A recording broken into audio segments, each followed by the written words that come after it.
Finance, would you say it's a little bit like skinning a possum? You've just got to get it done and just do it. Exactly. I would say that's the case. It's not even like skinning a possum. It's like cutting the tail off a possum. Like the possum's not going to have a tail after, but it's going to be fine.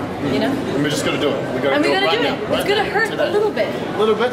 You got to take that bite and just move on and get through it, right? Exactly. Exactly. Because right now it's not working. It's not working. There are no commitments on the table, and it's unbelievable. When you think about this in terms of, this is not like a charity show, right? It's not voluntary money being given for stuff. This is a climate debt.